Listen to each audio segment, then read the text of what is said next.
বরং জুলুমের পথে আরো বেশি অগ্রসর হতে থাকে, তো আল্লাহ রাব্বুল আলামিন তাদেরকে এক পর্যায়ে ধরেন, যে কথা কোরআনে কারীম আল্লাহ বলেছেন, ওয়াকাযালিকা আখযু রাব্বিক ইযা আখাযাল কুরা ওয়া হিয়া যালিমা।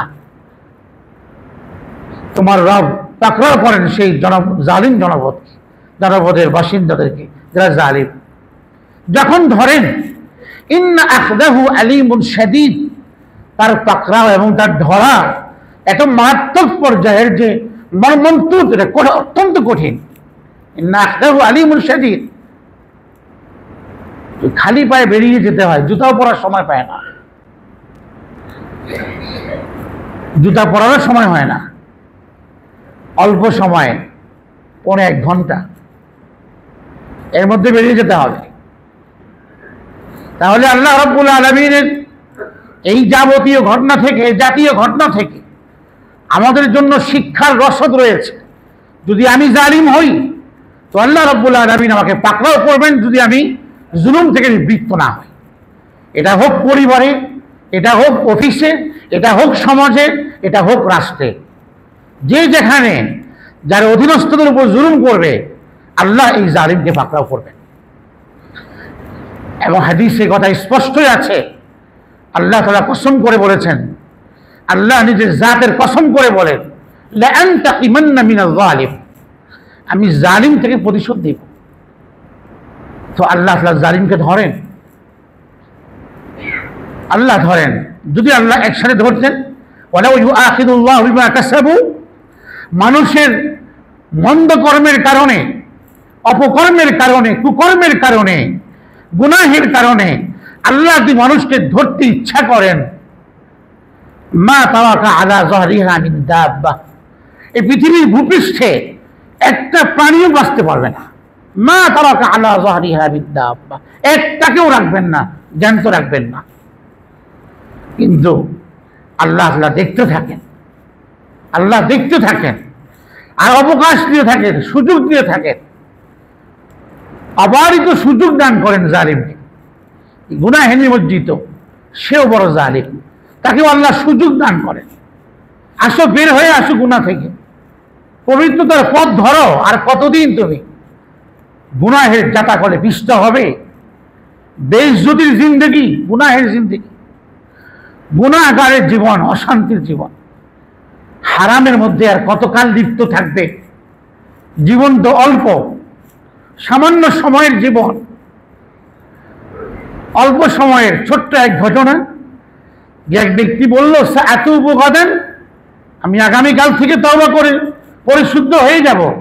ফানামা ওয়া লাম ইয়াস্তাইকিজ, ঘুমিয়ে গেল এই কথা বলে, আর জাগ্রতই হলো না, ঘুম থেকেই চলে গেল আখিরাতের মহাসফরে, তওবা করার সুযোগও হলো না। বলল, সাআতুবু গাদান, আমি শীঘ্রই তওবা করে আমি ভালো হয়ে যাব, আমি জান্নাতের পথে চলবো, আমি আল্লাহ এবং রাসূলের পথ ধরবো। আমি এই কথা চিন্তা করে ঘুমিয়ে গেল। ফানামা ওয়া লাম ইয়াস্তাইকিজ, ঘুম থেকে আর জাগার সৌভাগ্য হলো না। আল্লাহু ইয়াতাওয়াফাল আনফুসা হিনা মাউতিহা ওয়াল্লাতী লাম তামুত ফী মানামিহা ফায়ুমসিকু আল্লাতী ক্বাদা আলাইহাল মাউত ওয়া ইউরসিলুল উখরা ইলা আজালিন মুসাম্মা। ঘুমিয়ে যাওয়ার পরে আল্লাহ তাআলা অনেক মানুষকে ঘুম থেকেই আখিরাতের সফরে শুরু করিয়ে দেন, আর সে উঠতে পারে না, আর সে উঠতে পারে না। আর অনেক মানুষকে আল্লাহ তাআলা আবার দুনিয়াতে ছেড়ে দেন, জাগ্রত করেন। এই জন্য একটু ঘুম থেকে ওঠার পরে এই দোয়া পাঠ করা কতটা তাৎপর্যপূর্ণ দোয়া আল্লাহ নবী আমাদেরকে শিখিয়েছেন। আলহামদুলিল্লাহিল্লাযী আহইয়ানা বা'দামা আমাতানা, যে আল্লাহ আপনার প্রশংসা, আবার একটু সুযোগ আপনি আমাকে দিয়েছেন। বহু মানুষকে তো আপনি সুযোগ দেন নেই, ঘুম থেকেই নিয়ে গিয়েছেন, আমাকে তো একটু সুযোগ দান করলেন। আমি তো ঘুম তো মৃত্যু সদৃশ, আমি একরকম মরে গিয়েছিলাম ঘুমের মধ্যে, অচেতন। তো সেখান থেকে আপনি আমাকে আবার জীবন দান করলেন, নতুন একটা ভোর আপনি আমার জীবনে দিয়েছেন, নতুন একটা বছর দিয়েছেন আমার জীবনে, নতুন একটা মাস দিয়েছেন, নতুন একটা সপ্তাহ দিলেন। আল্লাহ আপনার প্রশংসা আমি কিভাবে করব? আলহামদুলিল্লাহিল্লাযী আহইয়ানা। নবী আমাদেরকে, মুসলমানদের প্রত্যেকটা কাজকে দোয়ার সাথে সম্পৃক্ত করে দেওয়া হয়েছে, জন্য যেন প্রতিটি মুসলমান প্রতিটি মুহূর্তে আল্লাহর দিকে ধাবিত থাকে, আল্লাহমুখী থাকে এবং সবটা আল্লাহ থেকেই সব কিছুর সম্পাদন করিয়ে নেয়, আল্লাহ থেকেই মঞ্জুর করিয়ে নেয়। দোয়াই ইবাদত। এই জন্য দোয়া মুমিনের শ্রেষ্ঠ আমল, মুমিনের শ্রেষ্ঠ সম্পদ দোয়া। দোয়ার মাধ্যমে আল্লাহ সব কিছু মঞ্জুর করিয়ে দেবে। সেজন্য সময় তো অল্প, অল্প কদিনের হায়াত, মাতাউন কলিল ওয়ালা দারুল আখিরাহ খায়রুন লিল্লাযিনা ইয়াত্তাকুন। আখিরাতের নিবাস, আখিরাতের মর্যাদা, আখিরাতের ফ্যাসিলিটিস কাদের জন্য? সব থাকবে মুত্তাকিদের জন্য, যারা আল্লাহকে ভয় করে প্রতিদিন পা ফেলেছে দুনিয়াতে। ও আম্মা মান খাফা মাকাম রাব্বিহি, যারা আল্লাহর সামনে দাঁড়ানোকে ভয় পায়, যে কি জবাব দিব আল্লাহর কাছে আমি, আমার জীবন যৌবনের, আমার সুস্থতার, আমার স্বাস্থ্যের, আমার প্রাপ্ত নিয়ামতের কি জবাব দিব আমি? প্রতিদিন মুহূর্তে সে ভয় পায় কিভাবে আল্লাহর সামনে আমি দাঁড়াবো। মান খাফা মাকাম রাব্বিহি, এই কথা যখন মানুষের মধ্যে আসবে তো মানুষ হারাম কাজ থেকে বেঁচে যাবে, হারাম কাজ থেকে নিজেকে বাঁচিয়ে রাখবে, বিরত থাকবে। ওয়ানাহান নাফস আনিল হাওয়া, মনচাহী জীবন, মনের অনুগামী হয়ে চলা, প্রবৃত্তির চাহিদা অনুযায়ী চলা, মন যেভাবে বলে সেভাবে চলা, এই পথ থেকে সে বেরিয়ে আসবে, আল্লাহ এবং রাসূলের পথ অনুযায়ী জীবন চালাবে। তো এমন ব্যক্তি তো সৌভাগ্যবান, যার ঠিকানা হবে জান্নাত। ফাইন্নাল জান্নাতা হিয়াল মাওয়া, জান্নাত তার আবাসন, তার ঠিকানা জান্নাত। এক মুগ্ধকর নাবিরাম ঠিকানা তার জান্নাত হবে তার জন্য। ওয়াল্লাযীনা ইহতাদাউ যাদাহুম হুদান ওয়া আতাহুম তাকওয়াহুম, যে চায় হিদায়াতের পথে চলতে, তো আল্লাহ তাকে হিদায়াতের পথ দেখান এবং তাকওয়া পর্যন্ত পৌঁছে দেন। ওয়া যাদাহুম তাকওয়াহুম, তাদের তাকওয়া, তাদের খোদাভীতিকে আল্লাহ বাড়িয়ে দেন। মান ইস্তাইফা ইয়াইফাহুল্লাহ, হাদিসে আল্লাহর নবী বলেন, যে চায় নিজেকে সৎ রাখতে, সৎ চরিত্রবান, পবিত্র রাখতে, হারাম কাজে লিপ্ত হয় না, অবৈধভাবে নিজের যৌবনকে শেষ করে না, অশ্লীল কাজে লিপ্ত হয় না, হারাম দিকে দৃষ্টি দেয় না। মান ইস্তাইফা, যে চায় নিজেকে আফিফ রাখতে, পবিত্র রাখতে, আখলাকের অধিকারী করে রাখতে, সচ্চরিত্রবান, আল্লাহ তাকে তৌফিক দেন নেককার হয়ে থাকার। ইফাহুল্লাহ, যে চায় যে আমি মানুষ থেকে অমুখাপেক্ষী থেকে শুধু আল্লাহ পাকের মুখাপেক্ষী থাকব, আল্লাহ তাকে মানুষ থেকে অমুখাপেক্ষী করে দেন। তো আল্লাহর তৌফিকে বান্দা গুনাহ থেকে বাঁচতে পারে। মান জাআলা তারিকাহু তুকা ইরতাকা, যে তাকওয়ার পথ অবলম্বন করে সে উপরেই উঠতে থাকে, নিচে নামে না, তার শুধু উন্নতিই হয়, অধপতন হয় না। আর যে গুনাহে লিপ্ত তার শুধু অধপতনই হয়, উন্নতি হয় না। আমান জাআলা তারিকাহু আল হাওয়া, যে তার জীবন যৌবন সবকিছু পবিত্র অনুগামী করে চলে, সে হাবিতা ওয়া খাসিরা, নিচে নামতে থাকে, নিচে নামতে থাকে, অধপতনের শিকার হয় আর ক্ষতিগ্রস্ত হয়ে আল্লাহর সামনে উপস্থিত হবে। এটা বড় ব্যর্থতা হবে তার জন্য। সেই জন্য অল্প কদিনের জীবনকে, নতুন বছর নতুন মাস আল্লাহ দিয়েছেন আমলের মাধ্যমে, ইবাদতের মাধ্যমে জীবনকে সুন্দর করা, সাজিয়ে নেওয়া। এই জীবনকে যদি আমি নেক আমলের পুঁজি দিয়ে সাজিয়ে নিতে পারি, তাকওয়ার রং দিয়ে, সিবগাত আল্লাহ, আল্লাহ বলেছেন আল্লাহর রংকে আঁকড়ে ধরো। আল্লাহর রং কি? আল্লাহর রং হচ্ছে তাকওয়া, আল্লাহর রং হচ্ছে গুনাহমুক্ত থাকা, আল্লাহর রং হচ্ছে কারোর সাথে মিথ্যা না বলা, কাউকে ধোঁকা না দেয়া, কারোর সাথে প্রতারণা না করা, অশ্লীল কাজ না করা, হারাম কাজ না করা, এক কথায় গুনাহ থেকে বাঁচা। আমান আহসানু মিনাল্লাহি সিবগা, আল্লাহর রং থেকে কোন রং পৃথিবীতে দামি? আমি যদি আল্লাহর রংকে আঁকড়ে ধরি, আমি যদি আল্লাহর রঙে রঙিন হই, তা আমি সবচেয়ে দামি হব, আমি সবচেয়ে দামি হব, আমি মূল্যবান হব আল্লাহর দৃষ্টিতে। আলা ইন্না আউলিয়া আল্লাহ লা খাউফুন আলাইহিম ওয়া লা হুম ইয়াহজানুন। সে আল্লাহর ওলি হবে। সে আল্লাহর ওলি হয়ে যাওয়ার পর না তার কোনো চিন্তা আছে, না তার জীবনে কোনো ব্যর্থতা আছে, না কোনো ভয় আছে, দুশ্চিন্তা আছে, না দুনিয়ার ব্যাপারেও নেই, আখিরাতের ব্যাপারেও নেই। লা খাউফুন আলাইহিম ওয়া লা হুম ইয়াহজানুন। আল্লাহর ওলি কারা? আল্লাহর ওলিদের পরিচয় দিয়েছে আল্লাযীনা আমানু ওয়া কানু ইয়াত্তাকুন, ঈমানদার মুত্তাকি আল্লাহর ওলি, আল্লাহর প্রিয় বান্দা। ইমানদার মুত্তাকি যে গুনাহমুক্ত জীবন যাপন করে, ইমানের পথে চলে, শিরক মুক্ত, কুফর মুক্ত, বিদআত মুক্ত, সুন্নতি জীবন যাপন করে, সে হচ্ছে ইমানদার, সে মুত্তাকি, সে আল্লাহর ওলি, সে আল্লাহর প্যারা বান্দা। সেই পথে আমাদের চলতে হবে। ওয়াফি যালিকা ফালিয়াতানাফাসিল মুতানাফিসুন, এই পথেই আমাদেরকে অগ্রসর হতে হবে এবং প্রতিযোগী হতে হবে, আমাদেরকে প্রতিযোগিতা করতে হবে। যদি আমরা করতে পারি এটা, তাহলে আশা করা যায় আল্লাহর রহমতের, আশা করা যায় আল্লাহ পাক ডান হাতে আমাদেরকে আমলনামা দান করবেন।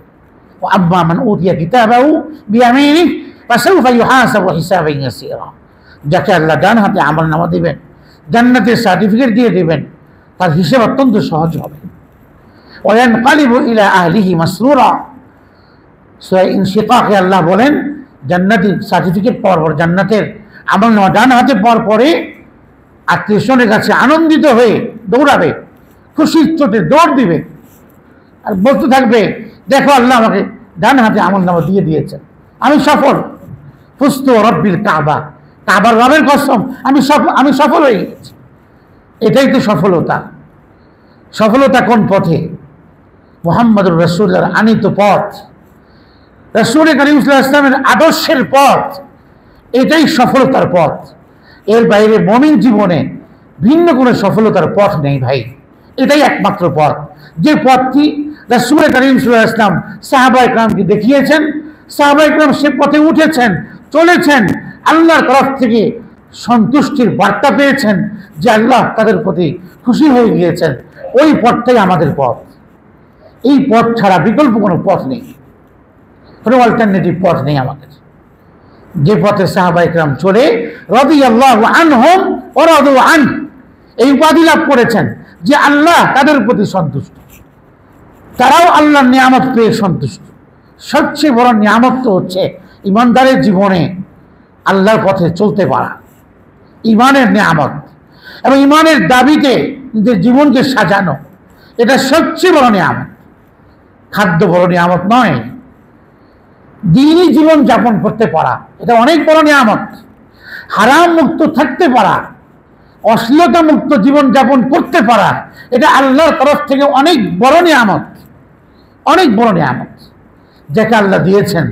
এই নিয়ামতের কদরদানি করা উচিত, মূল্যায়ন করা উচিত, জীবনটাকে মূল্যায়ন করা উচিত। না হয় এক সময় আফসোসের অন্ত থাকবে না। এখনই লজ্জিত হওয়ার সময়, এখনই অনুতপ্ত হওয়ার সময়, এখনই অনুশোচনায় দগ্ধ হওয়ার সময়। না হয় যদি আমি এখন না করি আর ওই যে ঘুমিয়ে পড়লাম আর উঠতে পারলাম না, তাহলে আমি লজ্জিত হব আখিরাতের মাঠে গিয়ে, হাসরের মাঠে। আর আখিরাতের মাঠে লজ্জিত হওয়া এটা হবে শাররুন নাদামা, সবচেয়ে নিকৃষ্ট লজ্জা, সবচেয়ে বড় অপদস্থতা, সবচেয়ে বড় অপমান। সেখানে লজ্জিত হয়ে লাভ নেই। এখানে যদি আমি অনুতপ্ত হতে পারি, লজ্জিত হতে পারি, তাওবা করে পরিশুদ্ধ পথে চলতে পারি, তাহলে এটা হবে আমার জন্য আখিরাতের সাফল্যের পথ খুলে দিবে। সেজন্যই ভাই তাওবা, ইস্তেগফার জীবনের বড় সম্বল এবং সম্পদ মনে করা চাই। তাই রাসূল কারীম সাল্লাল্লাহু আলাইহি ওয়াসাল্লাম সবসময় ইস্তেগফার করতেন, সবসময় তাওবার সাথেই থাকতেন। গুনাহমুক্ত থাকার চেষ্টা করা চাই। যে পরিশুদ্ধ করে নিজেকে সে সফল। এই জন্য গুনাহ থেকে বাঁচার চেষ্টা তো অন্তত করব, যেন গুনাহ থেকে আল্লাহ আমাকে বাঁচান। আমি চেষ্টা করব গুনাহ থেকে বাঁচার, আর আল্লাহর কাছে তৌফিক কামনা করব যে আল্লাহ আপনি তৌফিক দান করেন। মুসা আলাইহিস সালামের জাতিকে আল্লাহ তাআলা তাদের তাওবা কবুল করেছেন আশুরার দিনে। এই জন্য মুহররম মাসে একটি দিন আশুরা, তার কারণেই পুরা মাসটির গুরুত্ব আরো বেড়ে গিয়েছে। এবং যেহেতু এই মাসটি বছরের শুরুর মাস, নতুন বছরের শুরু থেকে ইবাদত বندگির প্রতি বিশেষ মনোযোগী হওয়া উচিত। নতুন বছরের শুরু থেকেই ইবাদত বندگি করা উচিত। এই দিক থেকেও এই মাসের গুরুত্ব অনেক বেশি। তো সেই জন্য এই মাসে বড় করণীয় আমল হচ্ছে বেশি বেশি নফল রোজা রাখা। তোর মধ্যে আশুরার দিনের রোজা সম্পর্কিত এক হাদিসে কথা এসছে যে রাসূল কারীম সাল্লাল্লাহু আলাইহি ওয়াসাল্লামকে জিজ্ঞাসা করা হলো, সুইলা আন সিয়ামি ইয়াউমি আশুরা, যে আশুরার দিন রোজা রাখলে কি সওয়াব হবে। নবীজি বলেন, আহতাসিবু আলাল্লাহ আন ইউকাফিরা আস-সানাতা আল্লাতী ক্বাবলাহু, আশা করি আশুরার দিন কেউ যদি রোজা রাখে আল্লাহ তার পেছনের এক বছরের গুনাহগুলোকে মাফ করে দিবেন। তো সেই জন্য আশুরার দিন রোজা রাখা অনেক বড় ফজিলতের বিষয়। মুসা আলাইহিস সালাম আল্লাহর শুকরিয়া আদায় স্বরূপ রোজা রাখতেন এই দিনে। তাদের জন্য এই দিনে রোজা রাখা ফরজ ছিল। ইয়াহুদিরাও রোজা রাখে, তাদের জন্য রোজা রাখা ফরজ ছিল মুসা আলাইহিস সালামের অনুসারী বনি ইসরাঈলদের জন্য। রাসূল করিম সাল্লাল্লাহু আলাইহি ওয়াসাল্লাম বলেন, যেহেতু ইয়াহুদিরা এদিনে রোজা রাখে সে কারণে তোমাদের আমল যেন ইয়াহুদিদের সাথে সাদৃশ্যতা পূর্ণ না হয়, তোমরা 9 তারিখ মিলিয়ে 2 দিন রাখো, অথবা 11 তারিখ মিলিয়ে 2 দিন রাখো, 9-10 বা 10-11, আগামী শনি রবি বা রবি সোম, এভাবে আমরা রাখতে পারি। রবিবার দিন আশুরা হবে এবং 10 তারিখ, সোমবার দিন তো এমনিতেও নফল রোজা রাখার সওয়াব আছে, দুটি হয়ে যাবে একসাথে যদি কেউ 10-11 রাখে, না হয় 9-10 রাখবে। নবী সাল্লাল্লাহু আলাইহি ওয়াসাল্লাম বলেন, খালিফু ফীহিল ইয়াহুদ, তোমরা আশুরা রোজা রাখো এবং ইয়াহুদিদের সাদৃশ্যতা পরিহার করো। সুমু ক্বাবলাহু ইয়াওমান আও বা'দাহু ইয়াওমান, একদিন আগে মিলিয়ে রাখো 9-10 বা একদিন পরে মিলিয়ে রাখো 10-11। যেন তোমাদের আমলের নিজস্বতা আছে, ইসলামের আমলের স্বাতন্ত্র্যতা আছে, কারোর সাথে অমুসলিমদের কার্যক্রমের সাথে তোমাদের কার্যাবলীর মিল না থাকে। তাই ইসলামের সৌন্দর্য এবং বৈশিষ্ট্য, ইসলামের সকল কাজের নিজস্বতা আছে, স্বাতন্ত্র্যতা আছে, সেটাকে বজায় রেখে আমল করো। এখানে হাদিসে আসলো ইয়াহুদিদের অমুসলিমদের বিরোধিতা করো, তোমাদের আমল তাদের মতো না হয়ে যায়। এখান থেকে একটা বড় শিক্ষা আমাদের জন্য, শুধু এটা আশুরার রোজার ক্ষেত্রেই নয় যে 9-10, 10-11 রাখো 2 দিন, শুধু এটা এক্ষেত্রেই নয়, এটা পুরো মুসলিম জীবন ব্যাপী। মুসলমানদের জীবনে অমুসলিমদের কোনো কিছুকে ফলো করার সুযোগ নেই, গ্রহণ করার সুযোগ নেই, অনুকরণ করার সুযোগ নেই। সব জায়গায় অমুসলিমদের সাদৃশ্যতাকে ইসলাম পরিহার করতে বলে, যেমন আশুরার রোজার ক্ষেত্রেও বলে, আমলের ক্ষেত্রেও বলে, কালচারের ক্ষেত্রেও বলে, সংস্কৃতির ক্ষেত্রেও বলে, তাহজিব তামাদ্দুনের ক্ষেত্রেও বলে, পোশাক আশাকের ক্ষেত্রেও বলে, চাল চলনের ক্ষেত্রেও বলে, বিচরণের ক্ষেত্রেও বলে, ব্যবসা বাণিজ্যের ক্ষেত্রেও বলে।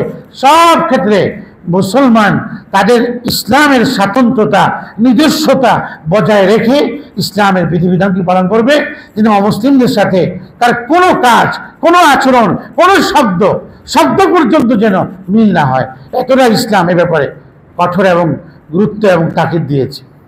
এখান থেকেই শিক্ষাটুকু গ্রহণ করতে হবে যে আমি যে আমার জীবনে আল্লাহর নবীর কালচারকে বাদ দিয়ে ইউরোপিয়ান কালচার গ্রহণ করছি, হাদিস তো আমাকে নিষেধ করছে যে আমি ইমানদার হতে চাই আর আখিরাতে সফল হতে চাই, তাহলে অমুসলিমদের সাদৃশ্যতা যে কোনো বিষয়ে, সেটা ইবাদত হোক, সেটা মুআমালাত লেনদেন হোক, সেটা সামাজিক রীতিনীতি হোক, অমুসলিমদের কোনো কালচারকে ফলো করার সুযোগ ইসলামে নেই।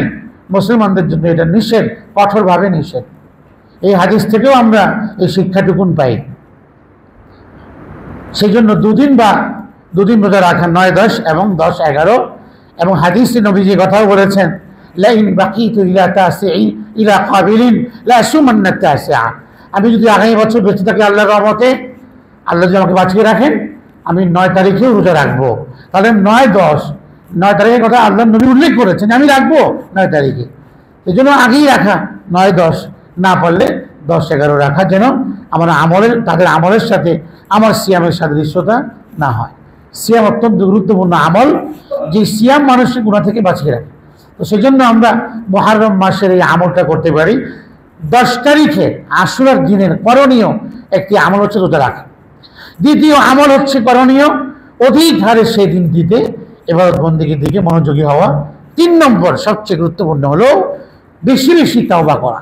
কারণ হাদিসে আল্লাহর নবী বলেছেন, ফি ইয়াউমুন তাবা আলা কওমিন, মুহররম মাসে এমন একটি দিন আছে যে দিনে আল্লাহ বিশাল এক জনগোষ্ঠীর তাওবা কবুল করেছেন, ওয়া ইয়াতুবু আলা কওমিন আখারিন, ভবিষ্যতে কিয়ামত পর্যন্ত আল্লাহ তাআলা এই দিনে মুসলমানদের তাওবাকেও কবুল করতে থাকবেন।